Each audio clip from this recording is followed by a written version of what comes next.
¿Me escuchan bien? Sí, se escucha bien. Sí, ya. Entonces, hoy día vamos a continuar con esto del parlamentarismo. Recuerden que en la última clase vimos el capítulo de esa serie que emitió en algún momento el TVN. Entonces, y era el primer capítulo que en el fondo contextualizaba lo que era el siglo XX. Entonces hablaba como de lo que estaba pasando a fines del siglo XIX, principios del XX, y en particular como que se enfocaba harto en lo que era el centenario, ¿ya? Por lo tanto, hoy día, ya en nuestra clase 16, lo que vamos a hacer es abordar no la crisis del parlamentarismo, que es la temática con la cual debiésemos empezar esta nueva unidad, sino más bien con fines del siglo XIX, principios del XX, igual que que la serie, porque también fue un contenido que nos quedó pendiente el año pasado. ¿Ya? Así que vale como darnos un poquito de tiempo, y ya que estamos en este contexto, nos vamos a dar el tiempito para entender bien qué pasó en estos últimos siglos. Ya. Entonces, lo que vamos a abordar, más que la crisis del parlamentarismo, son quizás las causas o el contexto en el cual se va a dar la crisis del parlamentarismo, ¿ya?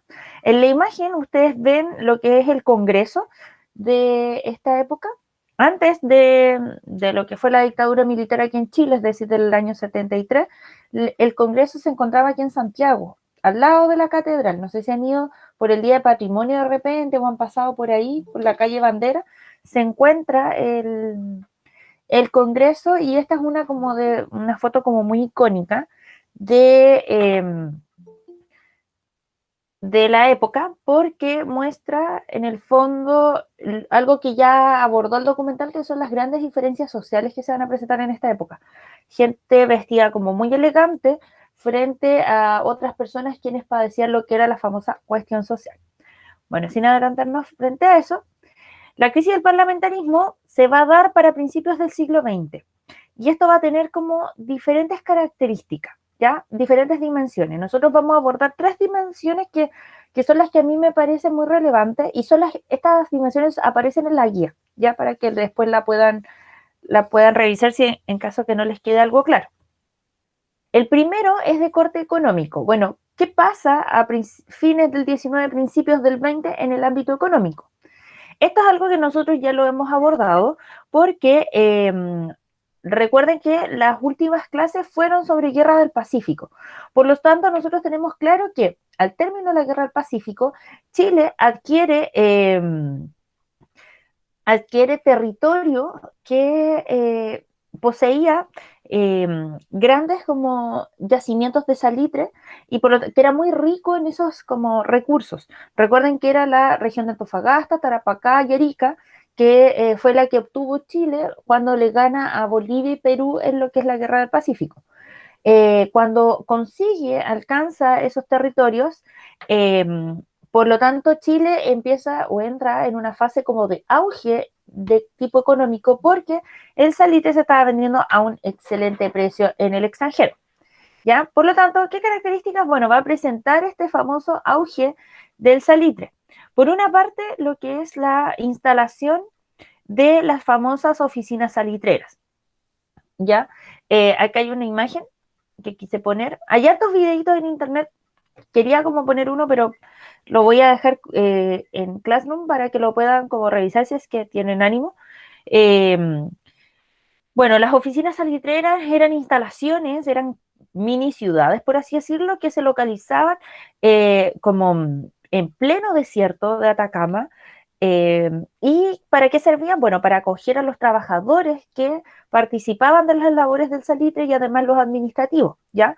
Y allí no solo estaban las casas, sino que habían también las famosas pulperías, que es donde se compraban los productos, se transaban a través de fichas, que es como hoy día, no sé, comprar con un vale, una cosa así.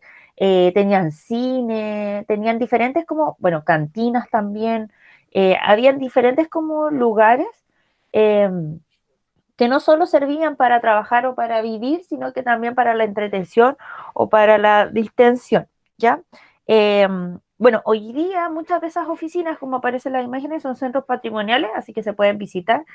Yo no he tenido la oportunidad de visitarlos, sí sé que quizás no están en las mejores condiciones, pero si quieren ver algo que, bueno, y estos centros, las oficinas salitreras no solo sirvieron para, o han servido como hoy día para el turismo o para el patrimonio, también, por ejemplo, Chacabuco fue un centro de tortura en dictadura. Hay un documental muy lindo sobre eso, si es que lo quieren ver. Eh, y eso, como que eso, bueno, eso es lo que sucede con las oficinas, pero principalmente surgieron muchas oficinas a propósito de lo que fue el auge del salitre.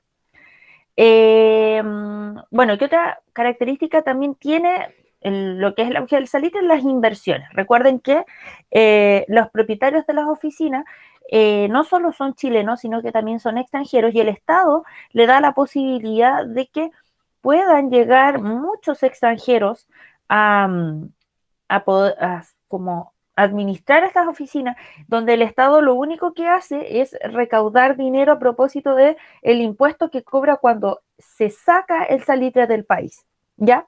Eso es súper importante y con eso a Chile le basta para engrandecer muchísimo sus arcas fiscales. Y otra característica que también se da a propósito del auge del salitre es la famosa migración de la mano de obra.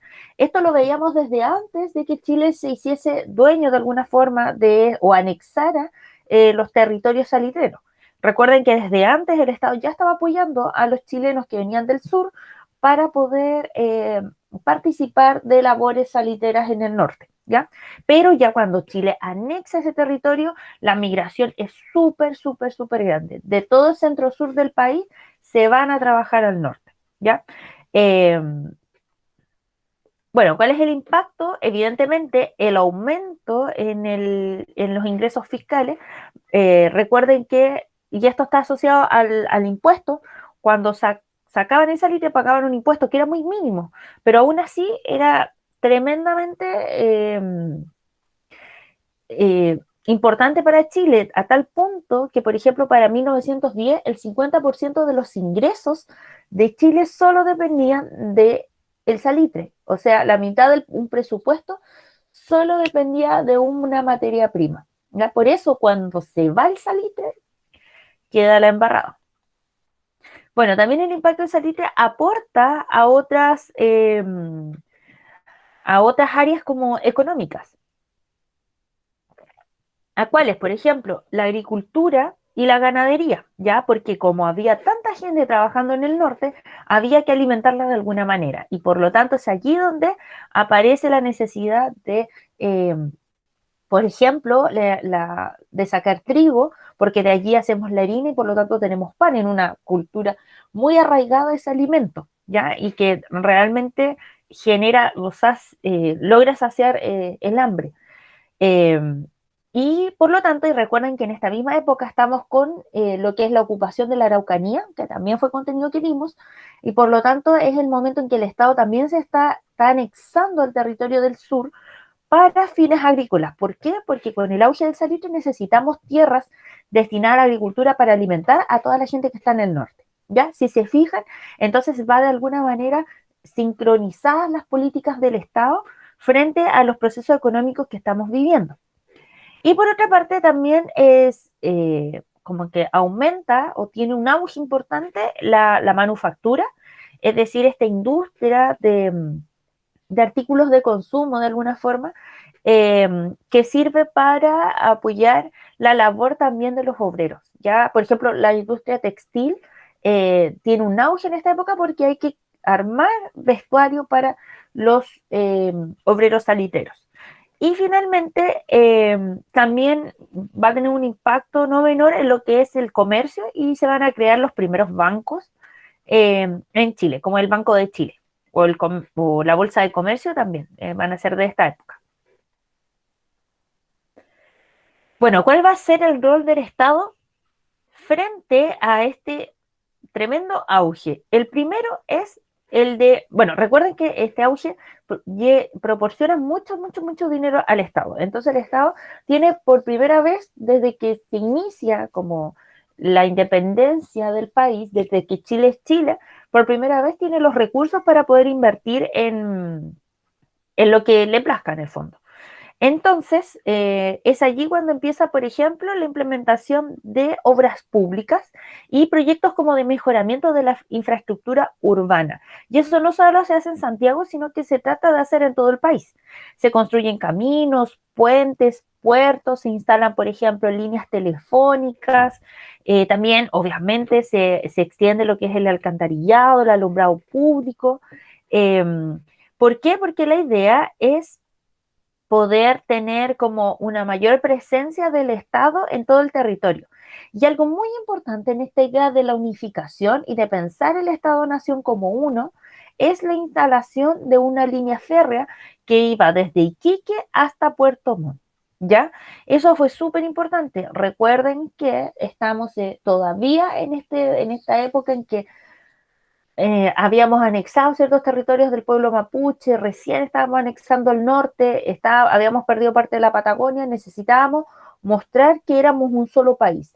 Y qué mejor siempre que los trenes. Los trenes son como por excelencia uno de o los trenes, las carreteras, son como elementos simbólicos también, son prácticos porque sirven para el transporte, comunican, pero también son elementos simbólicos que permiten hablar de unidad y de dominio.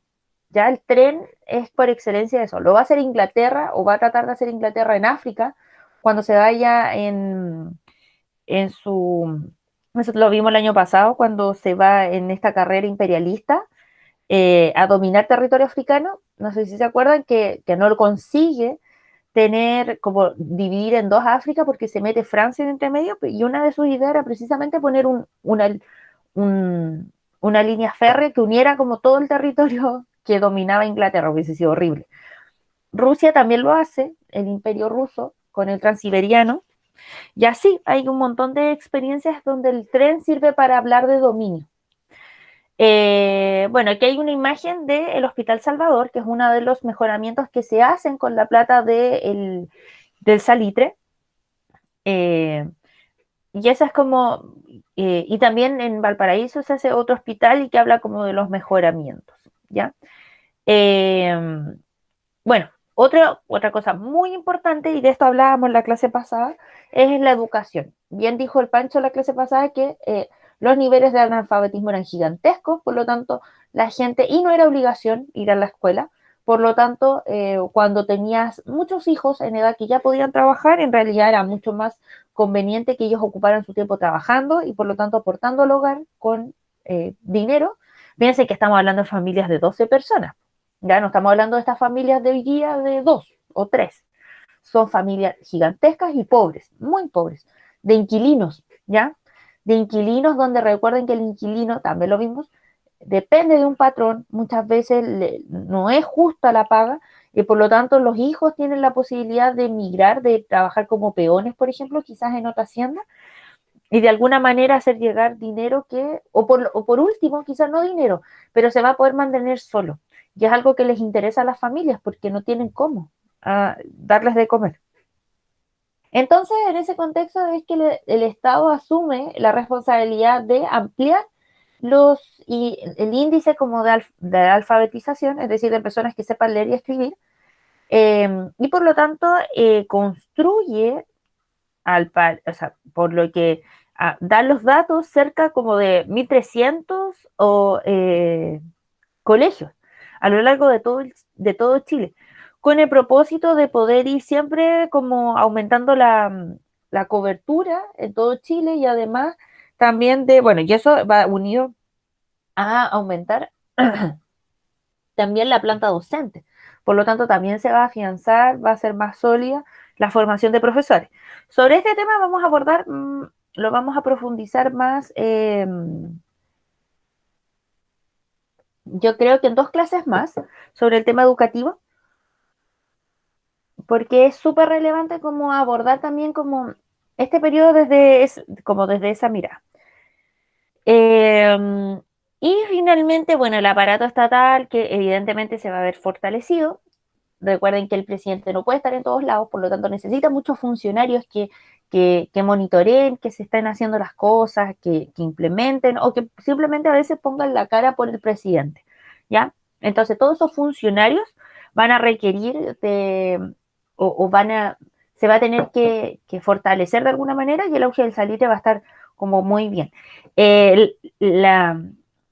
Como esta idea de que crezca el aparato estatal va también ligado con la posibilidad de que surja un nuevo grupo social que es la clase media, ¿ya? Eso también es como súper importante, pero eso sí lo vamos a abordar más adelante.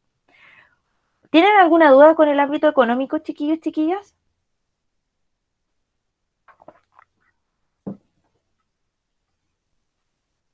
Ya lo hice. ¿No? Ya. Entonces sigamos. También, bueno, desde el ámbito social vamos a tener lo que es la famosa cuestión social. La cuestión social va a ser como un fenómeno, no solo chileno, sino mundial. De hecho, es un término que se acuña en el extranjero, pero es utilizado por primera vez acá a través de la prensa y que se refiere a las malas condiciones de vida en las cuales estaban los sectores populares, eh, como les decía, para fines del siglo XIX, principios del XX. Estas malas condiciones de vida no solo implican, o sea, tienen como dos dimensiones. Por una parte, son malas las condiciones de vida porque vivimos mal, son lugares insalubres, son viviendas precarias, donde nos estamos encontrando con la enfermedad y con la muerte, ¿ya? Pero además son malas condiciones de vida porque quienes trabajan no tienen ningún tipo de legislación laboral que los proteja, ¿ya? Por lo tanto, la gente se está encontrando cara a cara con la enfermedad y la muerte sin ningún tipo de protección por parte del Estado. Eh, Hoy día, lamentablemente, no nos parece tan lejano esta realidad. Y no lo digo por el ámbito, o sí, quizás también por el ámbito laboral, pero quizás porque no sé si vieron ayer los datos de cuánta gente está muriendo por COVID, y no digo que el Estado no se haga cargo, sino que es la desprotección en la cual estamos. Porque si bien el Estado hace todo lo que puede, está tan limitado por una constitución que lo limita constantemente a hacer cosas que pareciera que es igual como de indiferente como era el Estado para esta época, ¿ya? Donde los pobres mueren simplemente por no tener ningún tipo de protección, ningún tipo de derecho que proteja su vida y que haga valer más, que haga valer su vida igual que las otras vidas, ¿ya? Y bueno, en esta época también es súper, lo vamos a ver. Si se fijan, bueno, este es el tipo de vivienda en el cual eh, habita la gente. La cuestión social afecta solo a las clases populares, eso es súper importante. ¿Y dónde vivían? En esto que se llama los famosos cité, rancheríos, creo que se llama, tienen otro nombre. Eh, y si se fijan, son el mismo tipo de vivienda que hoy día acoge lamentablemente a todas las personas migrantes. Entonces, por eso les digo que da mucha impotencia quizás darse cuenta de que esta realidad que creíamos superada, de alguna manera se nos vuelve nos vuelve a tocar tan fuerte en pleno siglo XXI. Porque la enfermedad, bueno, contextualizando, recuerden que hay mucha migración, ya es un periodo, a propósito del salitre, es un periodo de mucha migración. Como el salitre eh, arrastra o potencia a otras actividades económicas, por ejemplo, aquí en Santiago van a nacer muchas pequeñas industrias que van a también necesitar mucha mano de obra. Ejemplo más claro, las textilerías, ¿ya? Porque vamos a necesitar ropa para la gente que está trabajando en el norte, pero también gente que está trabajando en el sur en la agricultura. Ya vamos a necesitar una serie como de productos, por ejemplo, los sacos de harina con los cuales se está haciendo harina en el sur, necesitamos hacerlos aquí en Santiago, por ejemplo. Entonces, en una serie se van a crear muchas pequeñas industrias aquí en Santiago y Valparaíso igual, ¿ya? Entonces, va a haber mucha movilización de gente, mucha gente del sur o del campo va a llegar a Santiago, pero se van a encontrar con un Santiago que no está en condiciones de aguantar a tanta gente. Y digo aguantar en el sentido que no tiene viviendas para donde se puedan instalar estas personas. Y creo que yo les comentaba que Pudahuel es uno de estos lugares, ya donde llega la gente, ahí antes se llamaba Barrancas, pero Pudahuel es una comuna que nace así, de gente migrante, de gente que llega del campo a la ciudad, de campesinos en el fondo, que no tienen dónde vivir y se instalan, debido al alto precio de los arriendos, se instalan en tomas o se instalan en pequeño en estos sitios y viven familias muy numerosas en espacios muy pequeños, eh, donde el hombre va a trabajar, las mujeres, como bien aparece en la imagen, se quedan en la casa para las labores domésticas junto con los hijos en su crianza, y si se fijan son espacios totalmente insalubres, ¿ya? No hay alcantarilla, o sea, alcantarillado, no hay agua potable, no hay alumbrado, ni menos se van a encontrar con buenos como instalaciones de salud. Por lo tanto, el brote de la enfermedad en esos lugares es gigantesco y es igual como lo vivimos hoy día. O sea, vemos que hay mucho miedo a que el COVID, y probablemente ya está haciendo estragos en estos sitios donde vive mucha gente extranjera, muchos migrantes hoy día o gente muy pobre. Ya vemos cómo vivimos imágenes de la situación de este caballero que falleció de 70 y tantos años en un sitio solo y donde tenían que compartir baño y cosas así. Eso mismo sucedía en esta época, ¿ya? Solo que ahora tenemos algunas como un par de otras comodidades. Entonces, bueno, tenemos como un proceso, por lo tanto, de urbanización súper precario. O se instalan en pequeñas tomas o se van a estos lugares que son casas gigantescas, eh, que han sido abandonadas por la aristocracia, porque la aristocracia se empieza a mover, de a poquitito empieza a subir, como estaban situados en el centro y se empiezan a mover en estación central y se empiezan a mover, se empiezan más al centro y de allí más hacia el sector oriente, y estos son ocupados por estos campesinos. Y como les decía, bueno, son espacios de insalubridad y enfermedad. Y además de eso, está la famosa falta de leyes laborales, ¿ya? Aquí hay dos imágenes de trabajadores que, si se dan cuenta, esas son las condiciones de trabajo que tenían. Por ejemplo, donde no hay zapatos de seguridad, donde se trabaja con la misma ropa, que es totalmente insegura. Y creo que, y esto va para todos, o sea, esto pasaba en todo el mundo, no es tan solo Chile, pero es doloroso saber lo que vivía la gente, porque eran jornadas laborales extremadamente largas, y esto creo que también salía en la serie, en el capítulo que vimos, jornadas que superaban las 14, 15 horas laborales, ¿ya? Nosotros hoy día trabajamos 9 horas. Bueno, superaban esa cantidad de horas, no tenían, por ejemplo, seguros de cesantía, pensiones, si te enfermabas perdías tu trabajo, si el hombre como de la familia moría, no había la viuda y los hijos quedaban totalmente desamparados, no había manera como de ayudarlo, entonces trabajaban los niños, bueno, ahí si se fijan hay niños aquí abajito, estos son los trabajadores salitreros.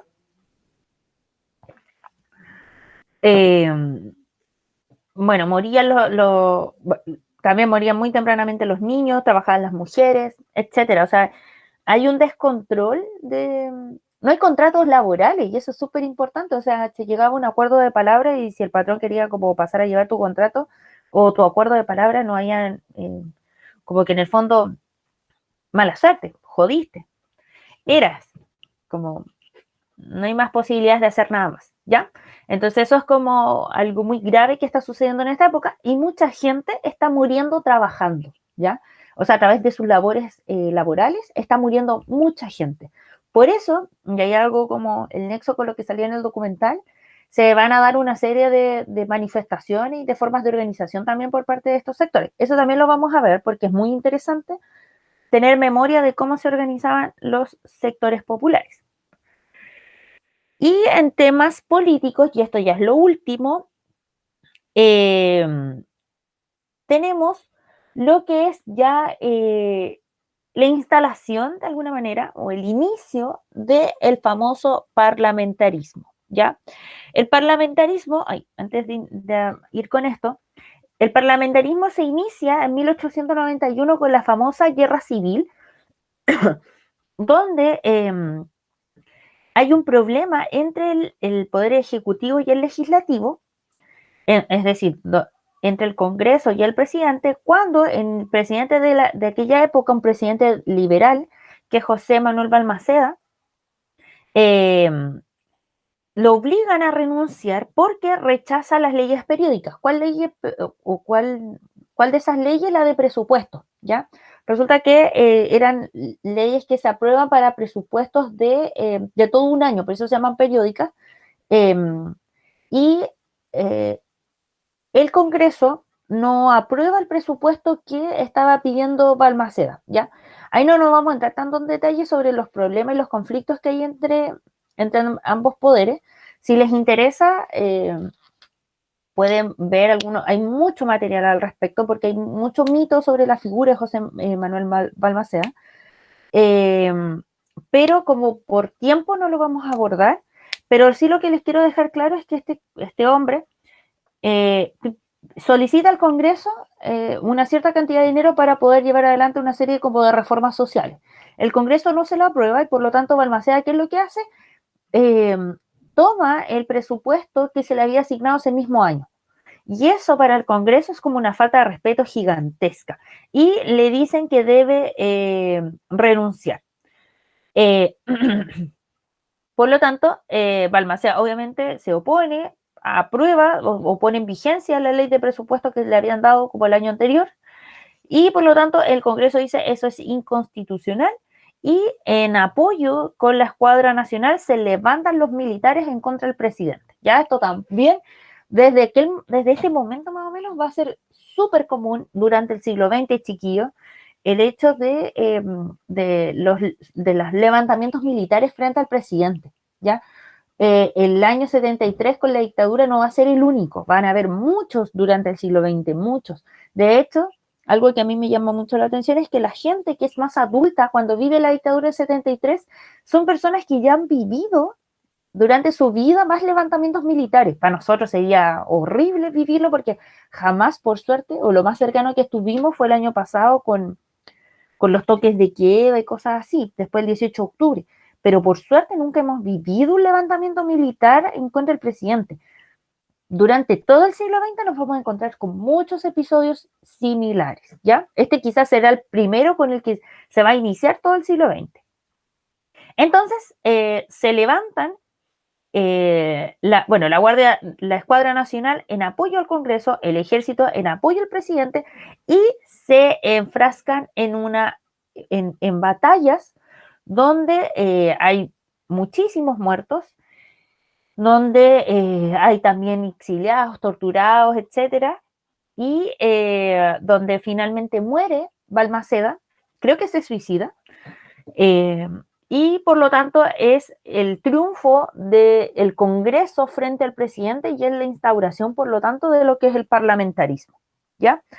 El parlamentarismo, por lo tanto, va a ser un tipo de gobierno donde el Parlamento, el Congreso, los diputados y senadores van a tener mucho más poder que el presidente, ¿ya? Esto es muy breve. Se caracteriza el parlamentarismo también por el surgimiento de muchos partidos políticos y ya empezamos a ver lo que hasta el día de hoy nosotros tenemos, que nos caracteriza como chilenos, que es una diversificación de partidos políticos, ¿ya? Los más defensores de los intereses de la oligarquía, es decir, de los que tienen más dinero, y de la Iglesia Católica, van a ser el Partido Conservador y el Partido Nacional Monbarista. Las características de todo esto aparecen en la guía, ¿ya? Tampoco voy a entrar tanto en detalle. Pero esos son los más conservadores y de alguna manera los más de derecha, por así decirlo. Luego los que no quieren a la iglesia metida en asuntos del Estado, pero sí defienden a la oligarquía, es decir, defienden los intereses de la clase más alta, van a ser el Partido Liberal Democrático, y en un punto medio vamos a tener el Partido Radical. Y en una línea mucho más de izquierda, donde no van a querer a la iglesia metida en asuntos políticos, y van a apoyar en el fondo al pueblo, van a ser el Partido Obrero Socialista, que es el antecesor al Partido Comunista, y también el Partido Democrático, ¿ya? Eso es como el panorama político de la época. ¿Y cuáles van a ser? Bueno, las características del parlamentarismo, que se va a seguir implementando lo que es la Constitución de 1833, va a seguir como ordenando el país de esa manera. Vamos a tener un sistema multipartidista, es decir, donde hay muchos más partidos que, por ejemplo, no sé, el caso de los británicos o de los estadounidenses, donde hay dos partidos predominantes y no existen y no hay tanta diversificación, aquí hay muchos, por lo tanto vamos a tener distintas miradas siempre debatiendo.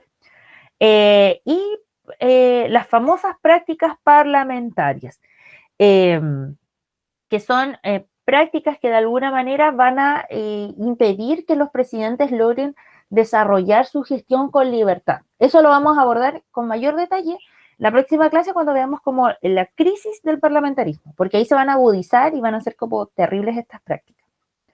¿Tienen alguna duda hasta acá, chiquillos, chiquillas?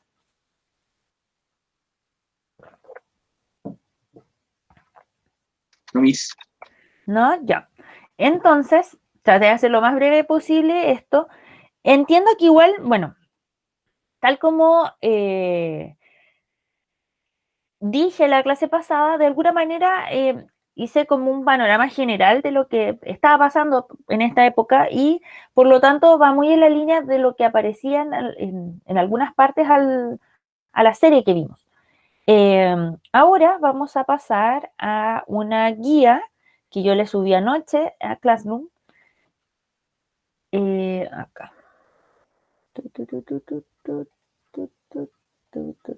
Ya. Si se fijan, ahí tiene estas cositas que yo les pongo. Ahí sí. Ya.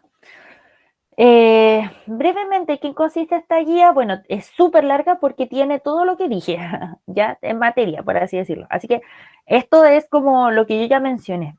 Obviamente hay cosas extra que las voy a retomar después, como por ejemplo las formas en que se organizó, como los sectores populares, etcétera. Algunos partidos políticos también los voy a abordar después.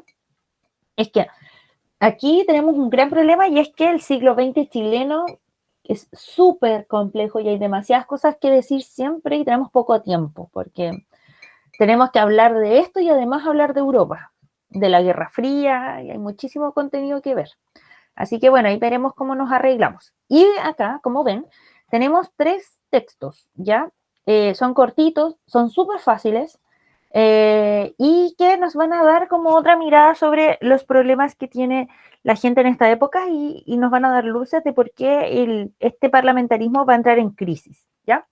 Así que, bueno, por cada texto tienen 2 preguntitas muy simples, así que vamos a dar hasta las 11:25 para que puedan desarrollar la actividad y ustedes ya saben, se quedan conectados, yo paso la lista, si tienen dudas activan sus micrófonos o me escriben por el chat y a las 11:25 resolvemos o revisamos la guía.